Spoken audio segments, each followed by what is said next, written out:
and kick off this webinar. My name is Mike Burke. I'm the Executive Director for PSBA, and I want to thank you all for joining us again for another one of our START webinars. This one is on a very timely topic, particularly this time of year, I think, and it's how to prepare a contract. And we're very happy to have back with us again Rich Kelly. Most of you already know Rich. You've spoken to him, met him at convention, heard him on a webinar.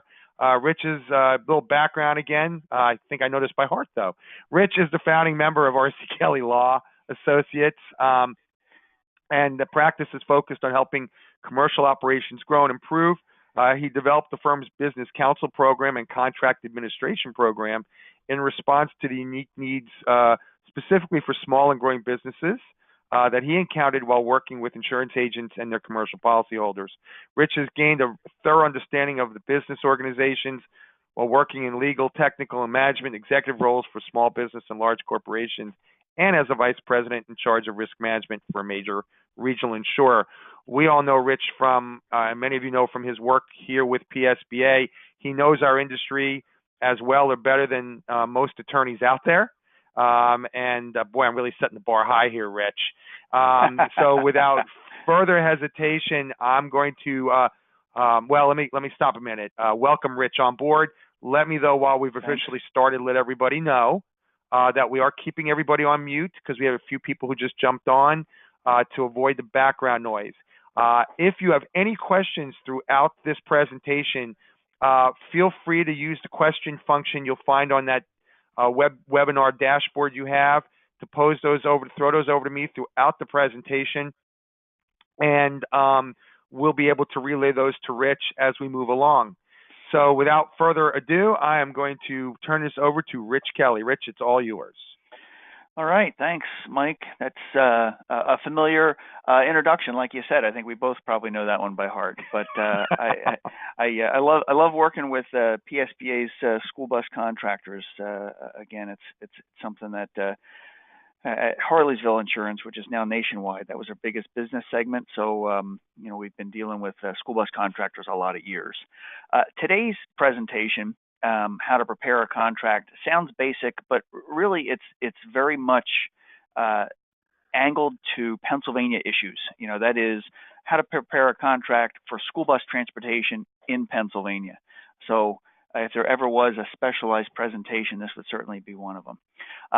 So what we're going to cover is a discussion of school transportation contracts in Pennsylvania, with a special focus on contract extensions. If you've got an existing contract, you're hoping to get that extended. The RFP process that some schools do go through, proposals by contractors, and informal changes during the school year. So that's the general summary. In order, we're going to talk about what makes a contract enforceable or not. What are the rules in Pennsylvania that you ought to know about as you kind of wend your way through that process? We'll talk about having a contract administration plan so that you can make sure that you can put your hands on the contracts when you need them and what you need in order to be sure you've got an enforceable contract. I'll talk a little bit about the evaluation. I call it the grading process that we go through when we help a buyer of a school bus contracting company evaluate the quality of the contracts that they have and why that matters. We'll talk about the process of contractors making just straight up offers. If you're called by a school district that says we'd like you to do a few runs or we'd like you to do all our runs, the process of putting an offer together, the process of extending the contracts that you have, difference between a request for proposal and a request for bid. In Pennsylvania, the RFP process is really much more common, so we'll talk about the RFP process. And then we'll have just general contract considerations followed by discussion, Q&A, whatever comes down the pike there. So that's the plan. And the first of those topics is the elements of a contract. I'm not going to spend a ton of time on this, but anytime you've got a contract that is a desire to be paid for something that you're doing, you've got to be able to prove three things. You've got to be able to prove that there was an offer, that is, someone was going to do something. You're offering to give transportation. You've got to prove that it was formally accepted by the other party, And then you've got to prove that there was consideration, which is the exchange of money. In the contracting world, offer is usually pretty easy and straightforward because there's usually some writing, whether it's an email or something, saying, hey, we need you to, run these 5 routes, or we need you to pick up Johnny, wherever and take him here.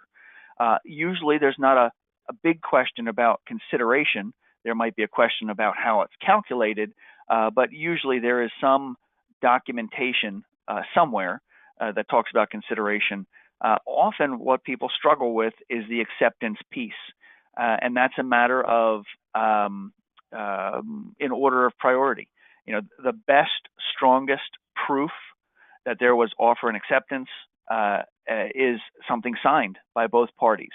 Kind of goes without saying, but we're going to talk a little bit more about not all signatures are necessarily equal. Second in priority would be something that's not necessarily signed, but it is at least written out. So in other words, if somebody called in and they sent you an email, will you be able to pick up Johnny tomorrow at 7 a.m. and take him to school? And you reply back, sure can, we'll be there. You don't have a signed document, but you have a written document that at least is evidence that there was a meeting of the minds, so to speak.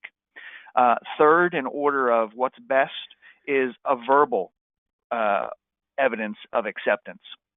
And that's the situation where, and this happens pretty frequently. Instead of getting an email saying, can you pick up Johnny tomorrow at 7 a.m., your dispatch department or you get a phone call saying, hey, we got a new run. You need to start tomorrow morning, 6:30 a.m. And again, nobody's got the time to do the emails. Dispatcher jots it down, talks to whoever's running the buses, says, yep, we got a bus, we got a driver, we're good to go. And they call them back and say, yep, we'll be there, don't worry. Now, at some point, that may get written down, but at that point right there, that is simply a verbal agreement between the two. Fourth, in order of value or priority, would be acceptance by performance. And that's a situation where the expectation is that somebody has asked you to do something, or perhaps they haven't even asked you to do something. I've seen situations where the phone call comes not from the transportation director, but from someone else. But that might be someone else who you historically take direction from.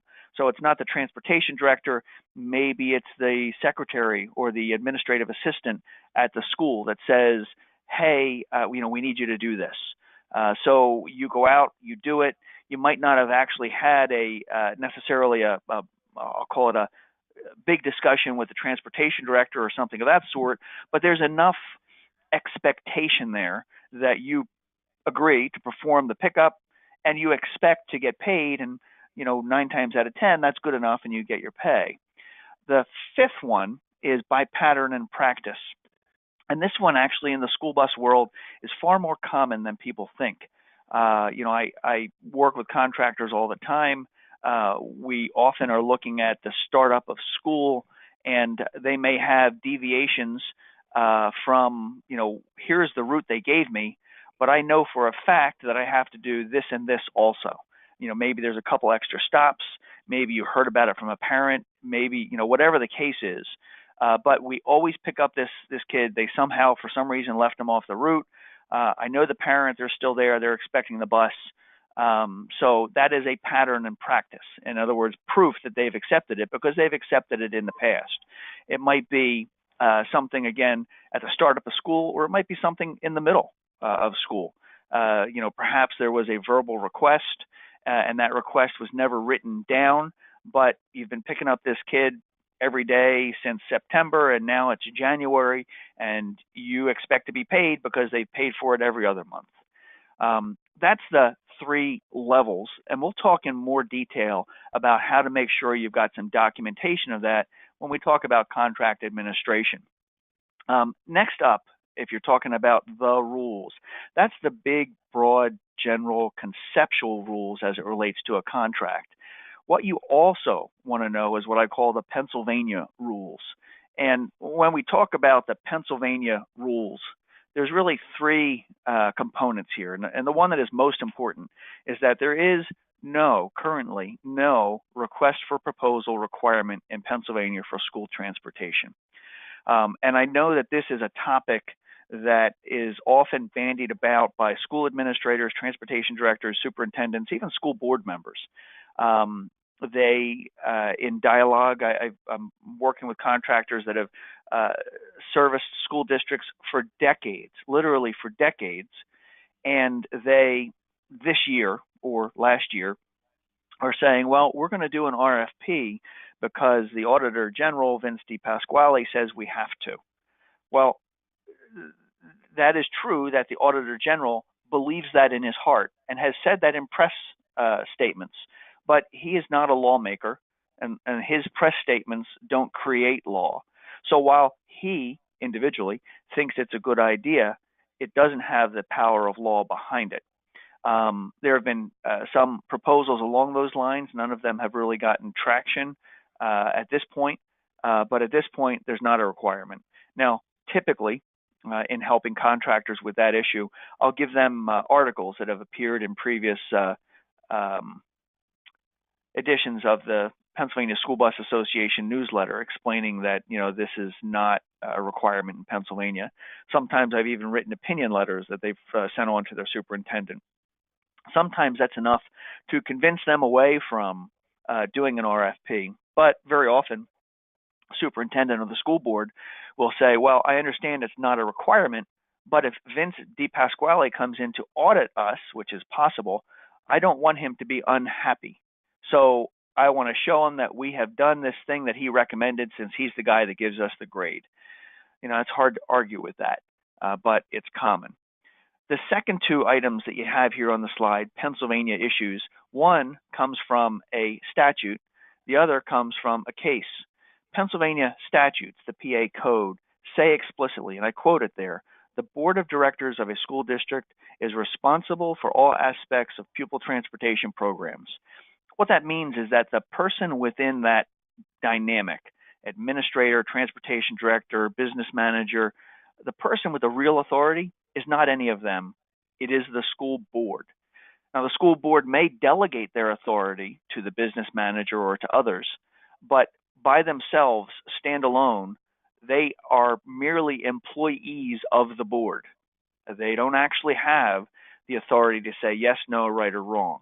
Now, I understand that a lot of boards have very much delegated that authority, and it matters whether they have delegated it officially, formally, and in writing, or whether it is just the administrator has always handled this and the board has always rubber stamped what they said. Each one is a little bit different, and you'll get to know your own dynamic. The third item here is a case law, which really kind of drives home what are the standards. When we talk about RFPs, a lot of times people think RFPs and bids are the same thing. They're really not, and we'll talk a little bit about that as we go forward. But this particular case out of Butler, it's a district and county case, but it's been cited a few times in various areas.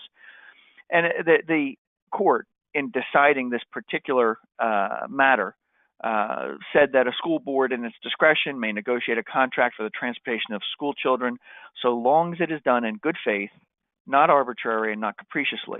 This is the sole criteria currently available to guide a school board in awarding pupil transportation contracts. Now, in this particular case, this was actually as I recall, a disappointed bidder protest.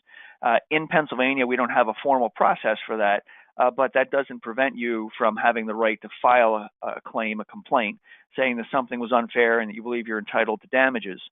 In this particular case, the contractor that was protesting the award was not ultimately granted the award, but it did force the court to look at who has the authority to do what. And while they gave it to the contractor who, as I recall, was the incumbent, the important part of this was that the only guiding rules, we'll say, is that they cannot simply discard everything and select who they want. There has to be some sort of business sense behind it. Now, that doesn't mean that they have to go with the lowest price. they may decide to go with a price that is higher because they believe the fleet is better, or the management is better, or the contractor is more financially stable, or they have a history. Whatever the reason is, there has to be some logical sense to the decisions that they make when they are deciding who gets a contract and at what rate. And that's an important part of that, because again, if you are an incumbent contractor and you're interested in extending your contract, there is nothing that prevents the school district from agreeing to that extension. And on the other side of that, there's nothing that prevents them from doing an RFP either. But things like this can give some guidance and some cover to school boards that feel like they should be doing what Vince Pasquale says, or if they get in a bunch of proposals, they get one that's lower than another, they're not obligated to go with that low price purely because it is a low price. That's the rules. That first rule being the rule in Pennsylvania, the rule kind of overall of contracts. The second part being the rules locally here in Pennsylvania. So what you really want to do in your own organizations is work that into some sort of plan so that you can be certain that you have enforceable contracts on hand, not just in total, but for all of the things that you rely on, whether it's fuel clauses or routes or prompt payment, whatever that is. So in terms of a contract administration plan, it's your ability to prove you've got an enforceable contract. Some of these things are fairly straightforward and simple. Having signed, fully executed copies. Now, that may sound obvious, but we see a lot of contracts in what we do with school bus contractors here in Pennsylvania. We worked with hundreds of them, and it's surprisingly common for someone to have a question about a contract. I say, great, send me a copy, and they do. And I'll notice, well, this one is signed by you, but it wasn't signed by the school. And, they'll typically say, well, I have it somewhere, but, just take a look at this one. It's not unusual that they can't easily, sometimes ever, put their hands on the actual contract that was signed, and not just signed by the administrator, but signed by a school board member.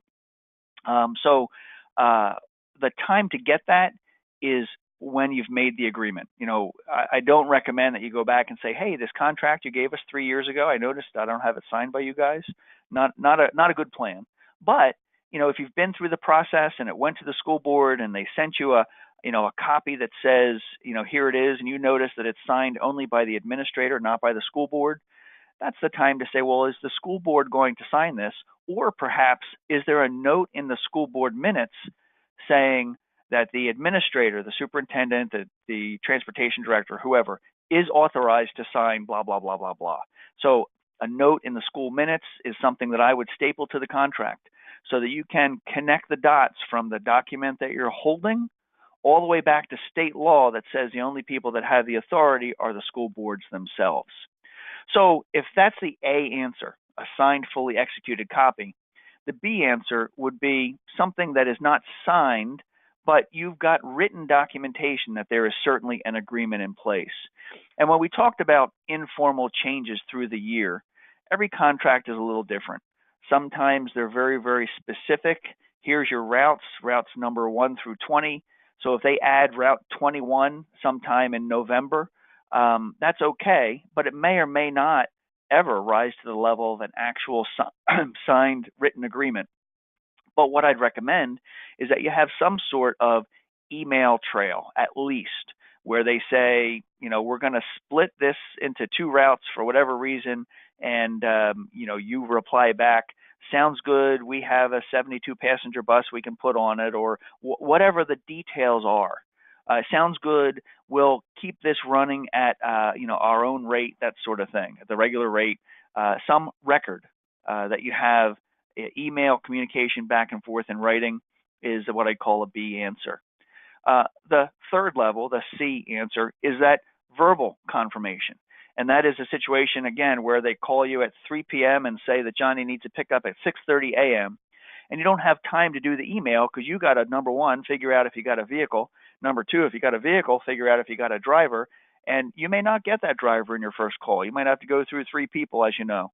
So by the time you're able to say, yep, we got you covered, it might be 6:30 p.m. But of course, you probably at 3:30 p.m. said, sure, no problem, I got you covered. And amen, 6:30, you got it all wrapped up, and you can probably break for lunch. But nonetheless, that whole process of verbal, the better you can do a job of at least confirming the conversation by email, that takes it from that C level to the B level of a written agreement. The fourth level is acceptance by performance. Okay, that is, you have done the work that they have asked, and while there's no evidence of it, okay, you don't have an email, people may or may not recall that you had this conversation, and this happens a lot where somebody has left. So let's say that there was a administrator within the transportation department that called you back in October and said, we have a special needs student, they need to be picked up at their house, here's where it is. You start doing that route.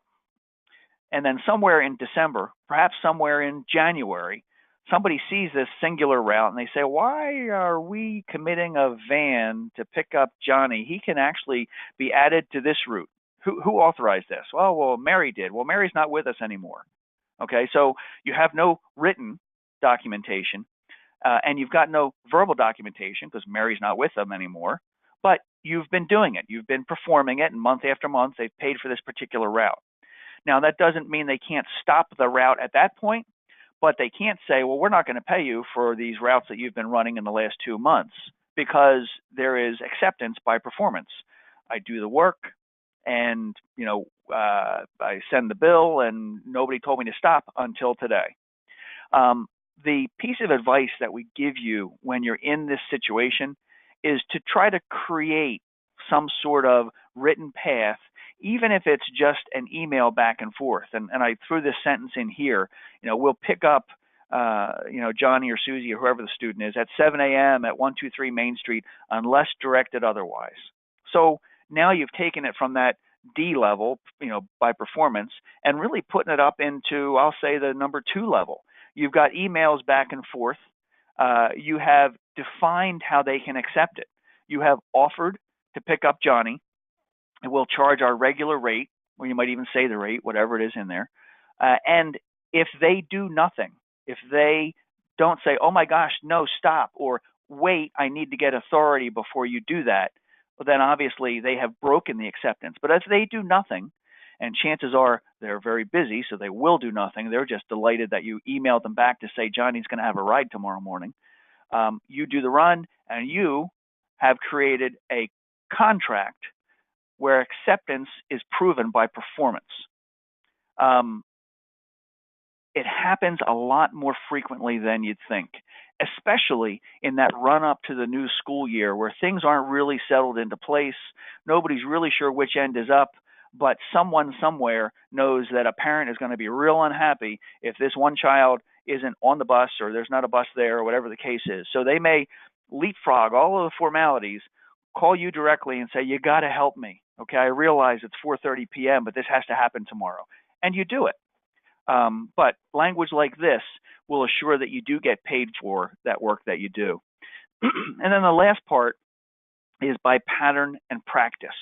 And this is a situation where, again, you may not have any kind of official contract, official, signing, no proposals. It's just that you have done this over and over and over, year after year, and you've always been paid. So just like acceptance by performance, there's a pattern and a practice, and you can prove that every month, every day you run this run, and they pay you this much, and your evidence is the invoices or the records of the fact that you've been doing this and have been receiving payment. Now, again, these are things that will create your right to payment for the work that you have done in the past. But it doesn't really guarantee that you've got the right to do that work going forward. That's why you want to try, to the greatest extent possible, to have all of your contracts be as strong as possible according to this contract administration plan.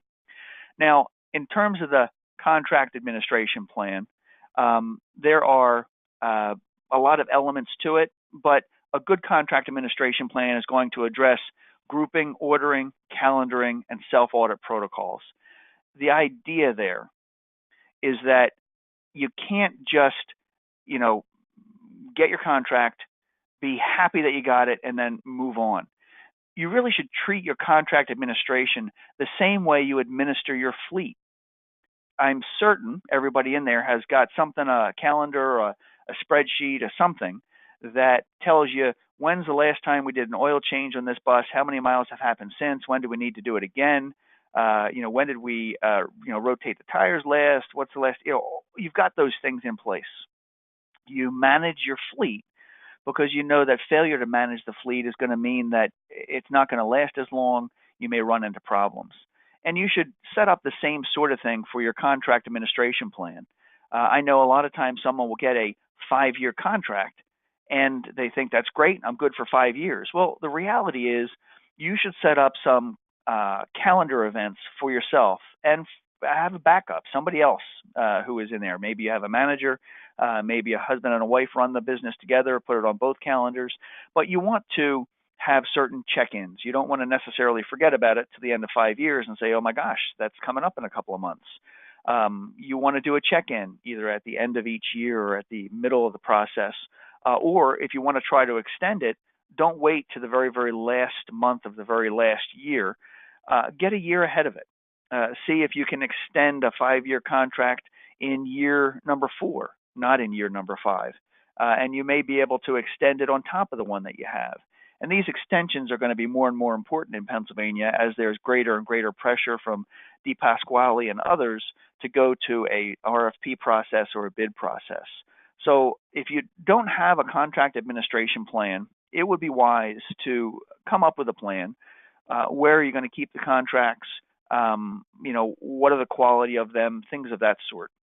And when we talk about this, the quality of the contracts, one of the things that we do when we help a school bus contractor either acquire another business or sell a business is we evaluate the enforceability of the contracts. And the reality is that the more enforceable your contracts are, the more valuable they are.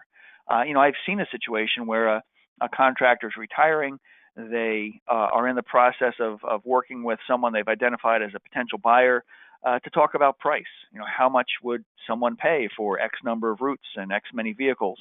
While the contractors themselves are usually very comfortable evaluating the value of the fleet, they're usually less comfortable and less informed about evaluating the value of the contracts. The fleet, comparatively, is easy. How many miles, how well have they been maintained, what's the condition, all of those sorts of things. You eyeball it and you make a decision. And you pay for the fleet based on the quality of those used vehicles. Well, as far as the contracts go, same sort of thing. You have to consider the quality of that is the enforceability of the contracts. And we talked a little bit about that in the last slide. And we actually do rate them when we do one of these contract reviews for a potential buyer or seller, A through F.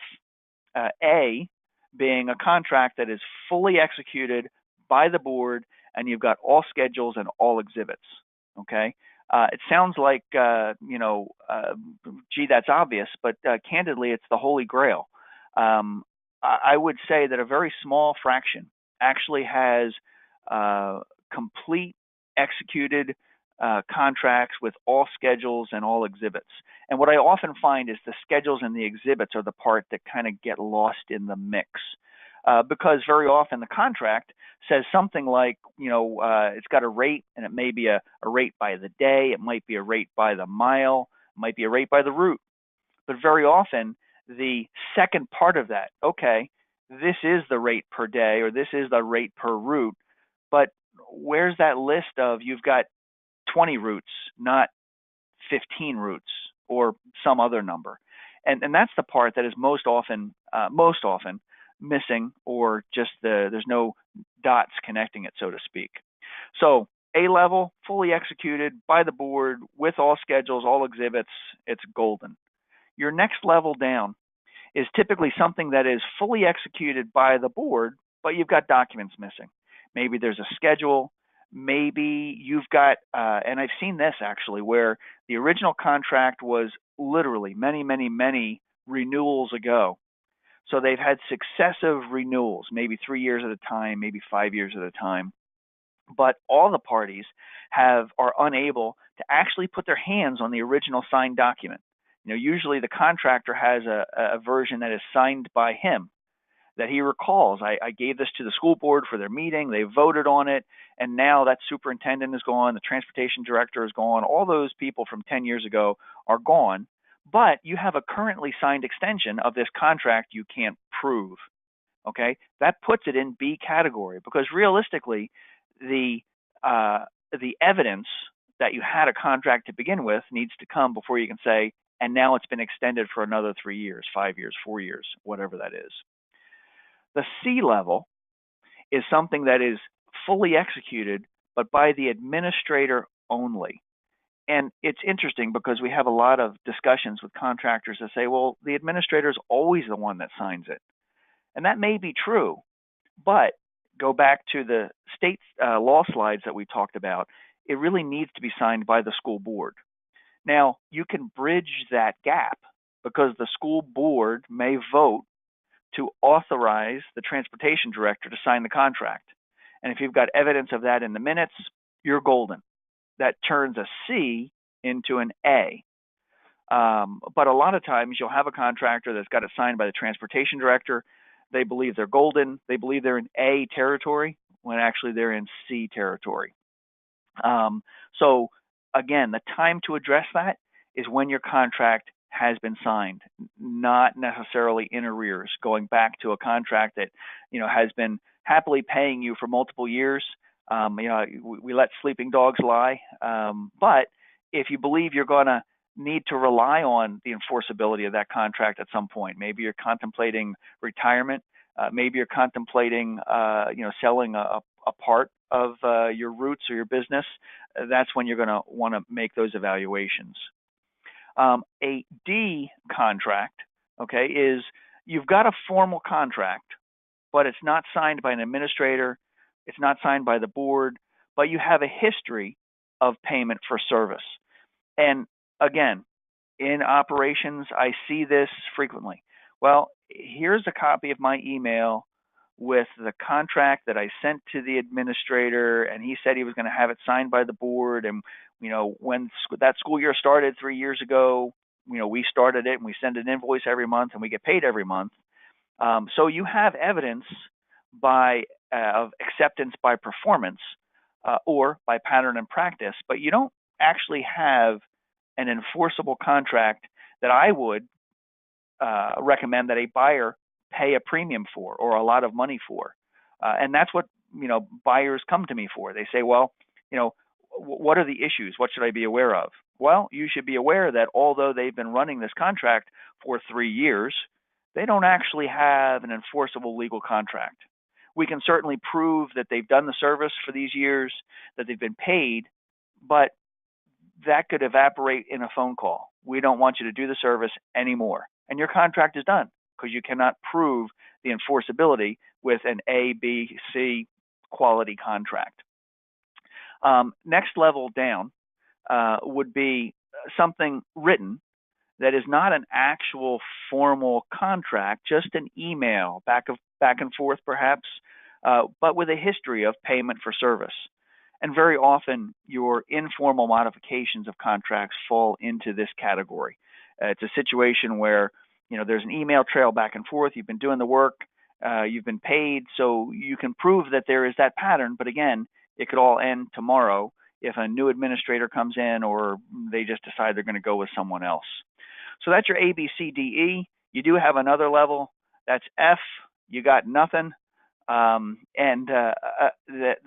again, something that you stumble upon now and again. When someone, a buyer or seller, is saying, they say they've got 30 routes, we actually will look at all of the documents and contracts and grade them A through F. And believe it or not, there are sometimes things that fall into the F categories. They say activity runs. I do all their activity runs, and it may be a situation where, okay, last year you did them and you got paid. So, yep, there is a pattern in practice, but saying that you did the activity runs last year because they asked you to and you did is far weaker than saying, I've been picking up Johnny at 123 Main Street every day for 90 of the last 180 days. That's pattern and practice that's got great value. To say that I did the activity runs last year, so I expect I'll do them this year, that falls into the F category, I would say. But you kind of get the concept there. So getting away from the gradings, and let's talk about what happens in Pennsylvania. Most often, it's an informal process. I see a lot of times a school district will want they'll have a need, and they may reach out informally to a contractor and say, hey, would you send us a proposal? And that's a contract offer. It's most often the offer is made by the contractor in response to an informal request by a school district. And in Pennsylvania, that's kind of the way they roll. It's not real formal very often. It's getting more formal, but historically this has been the way. The second one is an extension of an existing contract, and this is most often a simple 1 or 2 page document. It may update the pricing, it may update the term, that sort of thing. And the advice here is start your pitch early. Don't necessarily wait until the very last year and you've got 4 or 5 months left, and now you're going to talk about extending it. Now, I say start your pitch early, but I do have to share with you that there are some people that ascribe to the other side of that coin. An RFP takes time, and typically they'll go out in December-ish so that they can get responses in January-ish, so that if they're going to accept one of them and make some changes, an incoming contractor would have time to gear up, to get buses, to get a facility, to understand the lay of the land. So I know of contractors that take the tactical delay. They say, well, if my contract is up in June of 2019, I'm going to call them 15 days before. And they're not going to have time to do an RFP and to go and get another contractor to consider doing anything other than extending it with me. Now, that may be a win, or it may be a situation where they offer you a 1-year extension. And I've seen that happen too. And that puts a contractor in a tough spot because nobody wants a 1-year contract, but you also don't want to be out in the cold. So all of those things go into the mix regarding timing. I put a bullet down here for people because extensions also will matter in terms of the relationships you have with the various people. And you need to consider that the administrators, whether it's transportation director, business manager, or superintendent, are certainly going to have probably the most direct interaction with you. And they will be the ones that say, yes, this is working great, and I don't want to make any changes. I want to just extend this for another however many years. Less direct interaction is the school board of directors. And if you don't know your school board of directors, finding some way to interact with them is a really good idea. I know a lot of times contractors are a little nervous about reaching out to the school board or just randomly showing up. So we recommend that you take the opportunity in a positive light. So, for example, if you have a driver who has been got a safe driving record for 10 years, 15 years, whatever it is, why don't you ask your administrator if you can give them a certificate from the school or the school board recognizing 10 years of accident-free service, blah, blah, blah, blah, blah. It gives you the opportunity. I mean, who is really going to say no to that? They have a school board meeting. You've got an opportunity to shake hands and take pictures. They put it on their Facebook page. You put it on your Facebook page. Maybe the local newspaper covers it. It's a feel-good story. But it gives you a positive reason to get in front of your school board and shake their hand and to look them in the eye and for them to remember that you're a good guy with good drivers. How about that? Okay, instead of waiting until a driver was late and everybody is excited and angry and now you've got to go in to be defensive. You've got to explain that, no, it's not like this. I've got lots of good drivers, many of them accident-free for 10 plus years. Okay, that's not the great way to create that relationship. So look for those opportunities to do that sort of thing. The solicitors are also in the mix, and you won't necessarily have reason, hopefully you won't have reason to deal with those solicitors, but I deal with a lot of them. So very often, if you know who the solicitor is, if you want a little bit of info on, yep, they're great to deal with, or no, they're not great to deal with, or even they're great to deal with, but they're primarily people dealing with teacher contracts or construction contracts. They don't speak the school bus transportation language. And, some of them can be taught, but some of them don't understand that there's a huge difference between a construction contract and a transportation contract. The last two on this is the parents and the public. And I segregate those two because the interest of the parents are going to be different from the interest of the public. The parent wants safe and efficient transportation. The public wants low taxes. So again, depending on who you're interacting with, will depend on how you tout your services. But understand that these are the players, and the better you are at minding your audience and playing to your audience, the better you will be situated when it comes to either making an offer or making an extension.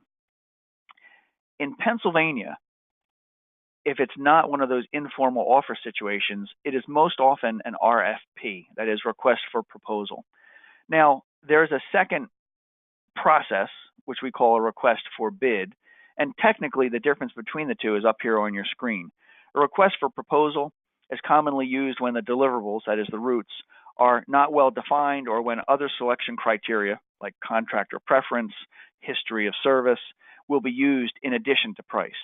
So again, a school may do a request for proposal, and that's not a terrible thing, okay?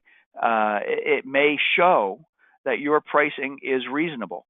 And though it may also say that, okay, we did get a lower price from someone, but we prefer to stay with this contractor because they have a great record and years of service with our school district. The second one is slightly different. That is a request for bid. And in some states, there are statutory requirements that say transportation has to go through a bid process. And a bid process is different from a proposal process. In that proposal process, go back to those statutes in that case that I showed you a few slides ago.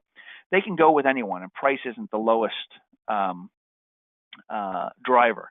In a bid process, and it's most often in things like construction or things of that sort, where their commodities are for clear specifications, or when it's required by statute, and usually price is the determining factor.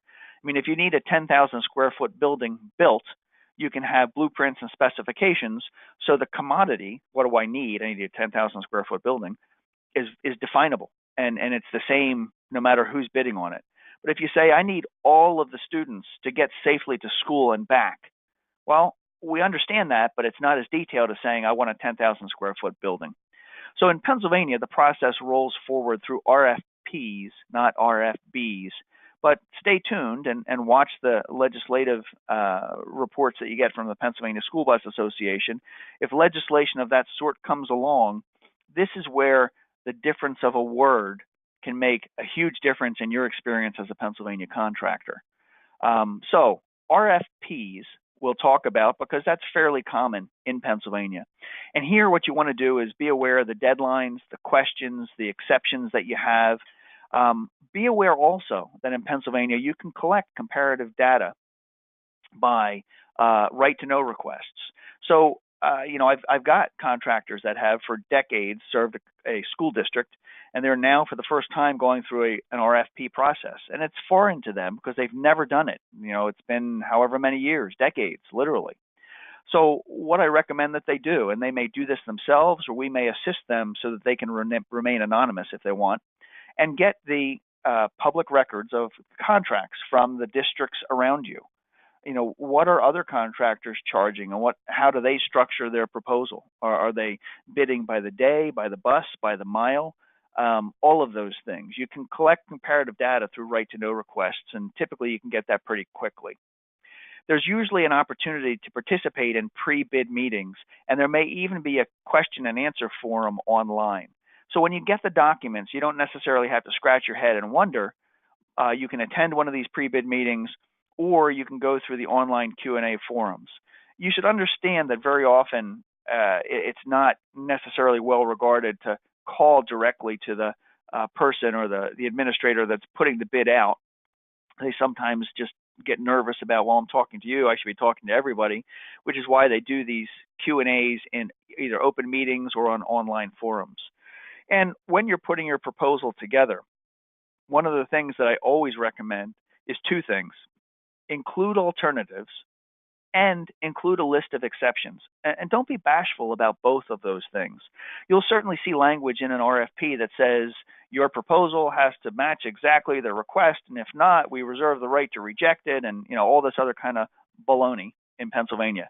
The reality is you might say, well, okay, if I can use 2 buses on this route instead of 1, I can do this, or it might even be that. It might be that, hey, you know what, I think I can do better. You've asked for 20 routes, I think I can do it with 19, and here's how. Or you may have alternatives that are like, I'll do it at this rate if I have to buy the fuel, but I'll do it at this rate if you buy the fuel through the IU. Or it may be, I'll do it at this rate if you give me a fuel clause that kicks in at X dollars an hour. So don't be bashful about putting alternatives in. And the last part, exceptions, is something you shouldn't be bashful about either. We'll talk about contract considerations, and those contract considerations where you might look at the indemnity terms and say, wow, I had my lawyer look at this, and I don't think my insurance is going to cover the risk that they're looking to transfer to me. So you should still bid, but you should have a sheet that lists out the exceptions. We bid this, ABC XYZ price, but except we would like to negotiate agreeable language on the indemnity terms to eliminate the transfer of broad indemnity, which is not covered under Pennsylvania insurance policies. So it is typical that you'll have a list of exceptions, and those exceptions most often are the legal interpretations. It may be not an exception, but a clarification. Looking at a contract recently, there was a fuel clause that it addressed the fuel, and the intent was that the school would purchase the fuel through the IU, and that the contractor would reimburse that cost through deductions on the monthly invoices. Then it started to talk about a fuel clause that kicked in at a certain price. And it had language that called that kick-in price the base price. Well, when you read it all together, it really sounded like, okay, we're going to buy the fuel from the IU, and you're going to pay the base price. Well, no, actually, we're going to pay what the IU charged you. But if the base price comes in, that's when the fuel clause. So we wanted to change the word base price to trigger price, because it wasn't actually the base, it was the trigger. So that's where, again, the importance of listing that out when you're putting your RFP together is really critical, because then when you get to the point where you've been granted the contract and now you need to put it into words that someone's going to sign, that's that situation where you want to be able to point to your exception sheet and say, well, hey, when I bid this, I said we wanted to get acceptable language to make it clear that we reimburse you at the IU rate, and that if the cost hits $4 a gallon, we're going to share the cost after that. The exception might be a clarification. The exception might be something straight up that you're looking to avoid.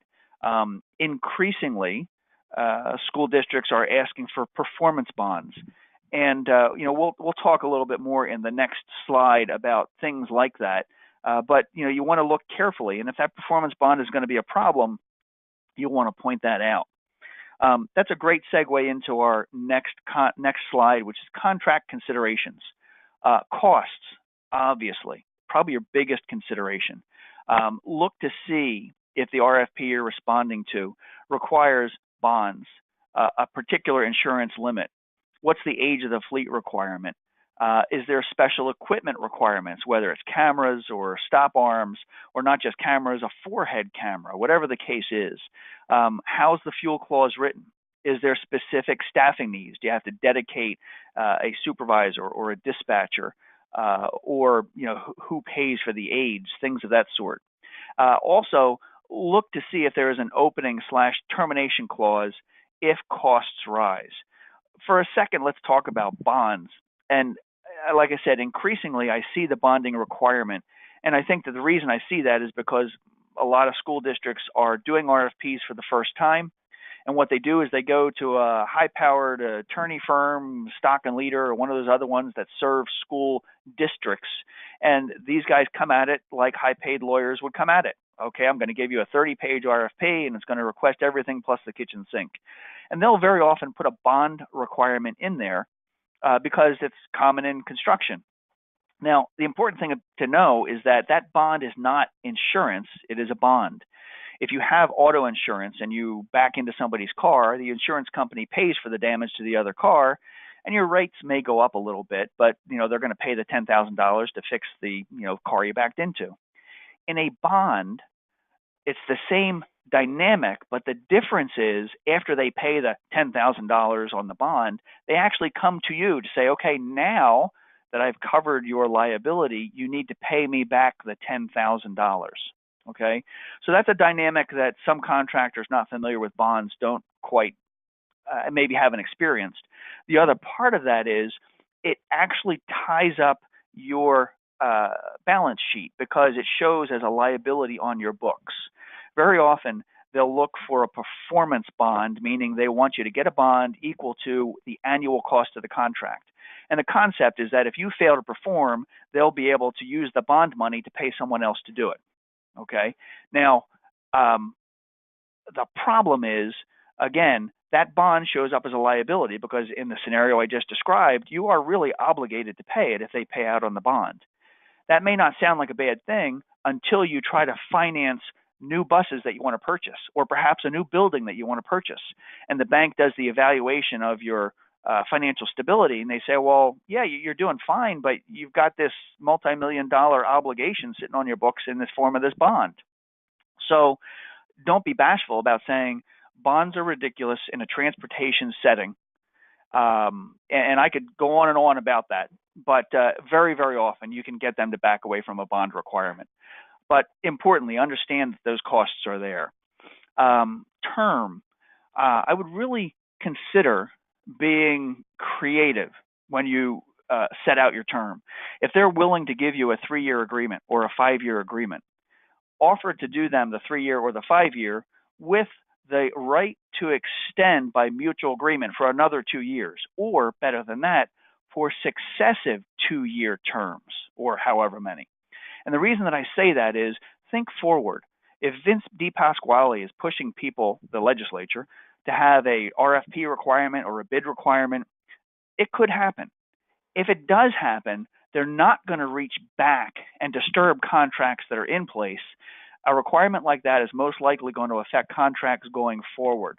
So if you have a contract that has a extension for 2-year terms by mutual agreement, conceivably, you could extend that in perpetuity. And again, we can help you with these sorts of things, but it's something to consider as you're putting your contracts together.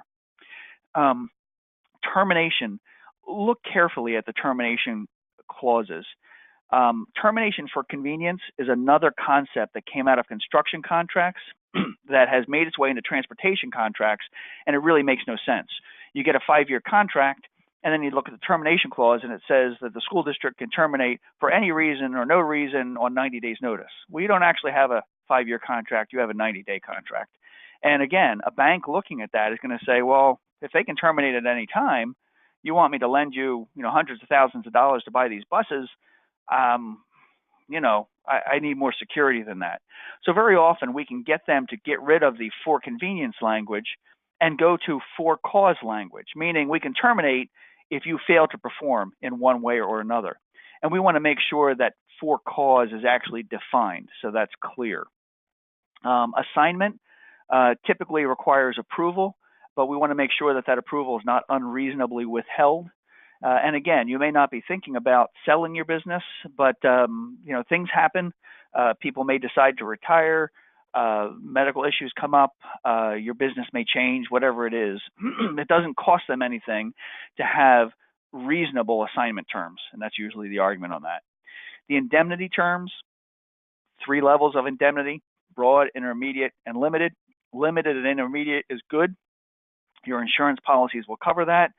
Broad indemnity is that situation where you are expected to reimburse for the liabilities created by the school for actions that you had no hand in. So just by its definition, it's really kind of out there as a concept, but you do see it from time to time, and that's the sort of thing that we would list as an exception. Very often when contractors we're working with on their bids, they take care of what I'll call the pricing and equipment and all that kind of stuff, and they'll ask us to look at the RFP, look at the contracts, and help them prepare the exceptions sheet. So it may be that you put your prices together, we give you an exception sheet, you put it together, and that's your proposal. That's kind of the rundown. I think I've kind of run to my 11 o'clock time frame. So, Mike, I'm not sure if we've had any questions out there. If we have, I'd be happy to answer them, or you could turn the phones on, however you think is best to address that. Okay, I have, let's start this way. I have a couple of questions that have been submitted, so we'll start there. First is, there is not any term limit or number of years limited for contracts by the state, question marks. In other words, does the state have any requirements for minimum or maximum contract terms? Good question. And in Pennsylvania, the answer is currently no. There is no term limit. You can have a contract for as short or as long as you'd like in Pennsylvania. But I know, Mike, you follow the legislation pretty closely. I know some of the RFP bills that have been bandied about in recent years have proposed limits as short as 2 years. Is that right? That's correct. The last competitive bidding bill that went out that we met with the sponsor on limited to only 2 years, and we were able to put forward a pretty strong argument as to why that just didn't make any sense. It didn't hurt that the legislator himself was a small business owner and understood the need to be able to assure your client, assure your lenders that you're going to your people financing, your new equipment, et cetera, that they were going to need a little more than a 2-year contract to continue to provide the kind of equipment you're all providing to your districts. Right. So that's a good question. I'll add to my answer. The most common terms that I see are 3 years or 5 years. I see occasionally 7 years. I see occasionally 10 years. They're not real common. 3 and 5 seems to be very common, but I always recommend if you get a 3 or a 5, offer to do a 2-year extension by mutual agreement on top of your 3 or 5. Also understand that if you have a 10-year contract, it's hard to say what school transportation is going to look like in 10 years. So, there's that to think about. Yep. What other questions do we have, Mike? Well, and that was one of the other questions. Well, I have a couple, but one was, are you seeing any trends in lengths of contract? And I think you just answered what you're seeing in that right now. Another one, are you hearing or seeing any has to do with new technology included in contracts? For example, GPSs and Wi-Fi's. Are people including those kinds of things in their contracts, or districts coming to contractors for that? Yeah, the two most common that I see are dictating that your camera systems have to have 4 heads, not just a simple bulkhead camera or something of that sort. And it might even be more than 4. I know now they've got cameras, looking forward on the street or backwards or all that sort of thing. So increasingly, and the difficulty there is very often a contractor has already put cameras in their entire fleet that work fine, and it's going to be an extra cost to move to a multi-head camera system, that sort of thing. The other thing that I see a lot of is there are a number of apps that people are peddling to parents that will track the bus. I forget the names off the top of my head, but the idea is you have an app on your phone and you can tell that the bus is 3 blocks away and it's heading your way, that sort of thing. So I see a lot of contracts that are wanting the contractors to participate in that and that sort of thing. That's the 2 biggest ones. Good. Excellent. I got another question, and this is, I thought I read somewhere, possibly the PSBA newsletter, and yes, that is where you read it, that schools were required to RFP if the contract would displace unionized employees. Is that true? Rich, do you remember that? Yeah, I do remember that. And there's an article that we did Right, in Legal Focus, as I recall, Yes, and yes. and that did actually pass. Am I remembering that right, It Mike? did, That and proposal? in fact, it was a last minute passage last year's budget that included a bill that we started scurrying about because Right. it talked about competitive bidding or RFPs, and what it really Rich, we can always this comes John Ox put this one in. We can always Right. get that article back out.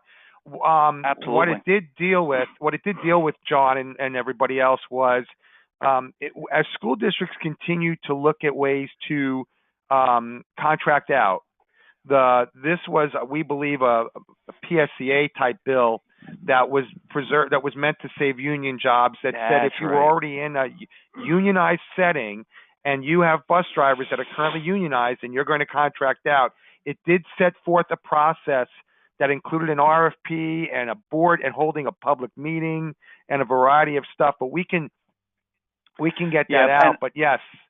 And I do remember now I do now remember the backstory to that. And legislation always comes from an angle. The angle here was that school districts, regarding teaching staff, not transportation, were increasingly taking segments of their teaching staff, maybe it's special needs or gym or whatever it is, and they would outsource it. So they would say, okay, we're going to take the music department, and instead of hiring a music teacher, the so-and-so company is going to come in and do music classes, every day or once a week or whatever it is. And the teachers union was the one that said, wait a minute, you're contracting and it's displacing unionized teachers. And the issue here is, if you do a takeover as a transportation provider and you displace a unionized driving force, if you hire more than 50% of the unionized staff, you're already required by federal law to recognize the union and to bargain with them. But on these one-offs, like outsourcing the music teacher, okay, you're not hiring 50% of the staff. You're simply getting rid of a music teacher in favor of a subcontracted agreement, which is probably cheaper for you. So the motivation behind the bill was the teachers union didn't want unionized workers to be displaced by subcontracted workers. So in that budget bill, they had that provision, and it's very narrowly written. So the only time it's really going to matter for a school bus contractor is if you're doing a conversion, meaning that you are displacing a school-operated fleet with a fleet operated by you. And by federal law, you would already be required to recognize the union if you hire more than 50% of the workers. So it wasn't really a big impact to us, but that's just kind of be aware of it. And if you're in that situation, certainly my phone number's up there. Give us a call. We can answer more detailed questions for you too. Yeah, because as a follow-up, John asks, taking it further then, if a district does own their own transportation and is unionized and decides to outsource, they do need an RFP. And Rich, I think, again, we'd have to go back and look at that process in that legislation, in that bill. Right. And in fact, I've been involved in situations where a school district has come to a single provider and said, we would like you to make a proposal. In other words, they don't go through an RFP process. This is back in history. This is before that bill passed. And very often it was because they couldn't afford to upgrade their fleet. They couldn't, the cost of buying new buses was prohibitive. So they said, well, let's outsource it, and then it's somebody else's problem, that sort of thing. But under this new provision, you should be aware of that. If you're being asked to do a conversion and they haven't gone through an RFP, then you might want to, we should probably chat. If they have gone through an RFP and it's, a unionized workforce, they've already gone through the process, so it doesn't matter. Beautiful. Yep. Thanks, John. John just said thank you. That helped him a lot. John, again, feel free to call Rich if you have specific questions regarding that. Great. Any other questions out there, Mike? Any other questions? I'll tell you what I'll do. I don't know if I can unmute everybody at this point. So, can we start another question? Can we still reach out to Rich and have him read over our current new contracts? As he said, usually outside lawyers only look at school bus. Our lawyer only looks at school bus. Can we still reach out to Rich and have him read over our current and new contracts?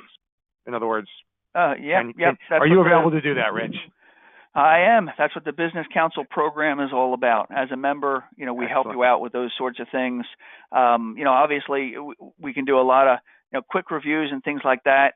We do have some contractors that will then say, well, we'd really like your help with drafting modified language and things like that. And, obviously that would be a different level, but we can absolutely help you. Give us a call. Beautiful. Beautiful, beautiful. Excellent questions. Rich, thank you again. And Ashley said thank you very much for all that information. You see Rich's information up on the screen. Obviously, you can also find their information on the PSBA website or on their own website at rckelly.com. Everyone on the call will be getting a survey to follow up on this for this webinar, and the recording of the webinar will also be posted on the members or a link to it on the members only section, and it'll be on our YouTube page, not our Yahoo page.